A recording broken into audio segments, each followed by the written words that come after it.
প্রিয় বন্ধুরা, ঝিনেদার নতুন হাটপাড়া কাঁচা বাজার থেকে আজ আমরা এমন একটা লোকের সাথে পরিচয় হব যিনি সারা জীবনই এই কাঁচামালের ব্যবসা করে। সে কোনো সময় ভালো জিনিস কেনে না, সব সময় পোকা জিনিস বা যেগুলো স্পট পড়েছে সেগুলোই সে বেছে দীর্ঘদিন ধরে। তার সাথে আমরা পরিচয় হব। আসসালামু আলাইকুম। ওয়ালাইকুম আসসালাম। কেমন আছেন? আছি ভালো। তো এই ব্যবসা কতদিন ধরে করেন আপনি কাঁচামালের ব্যবসা? 25 বছর। 25 বছর ধরে। আপনি তো আসলে ভালো মাল কেনেন না, তাই না? না, সবসময় একটু স্পট করা মাল কেনেন, তাই না? জি। এতে কি আপনার লাভ বেশি ভালো হয়? খুব কম বেশি যায় হয়, সঙ্গে ধরুন চলে। মোটামুটি চলে যায়, তাই না? চলে যায়। এই আপনার বেগুনটা কিনেছেন, এই জনি বেগুনটা দেখাও। এই বেগুনটা হলো পোকারে, এই দেখো ওইটা যে পোষা, এই দেখো খিরে আছে স্পট। আর কুমড়ো এরকমই, পুষতে ওইরকমই।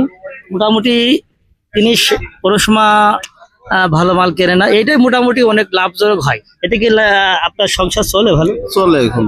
আপনার ছেলে মেয়ে কয়টা? এক ছেলে এক মেয়ে। যাক, আল্লাহর মতো চলে না। যাক, আসলে এই আলেমগুলো মানুষের দোয়া করবেন, সেই এই কুমা মাল বেচে সংসার চালায়। এই কুমা মাল কিন্তু ভালো ভালো ভদ্রলোকরাও কিনতে আসে, শুধু গরিব মানুষ কেনে না, ভালো ভালো ফ্যামিলির লোক এসে এই পোকারের জিনিসই বেশি কেনে, খেয়াল করি।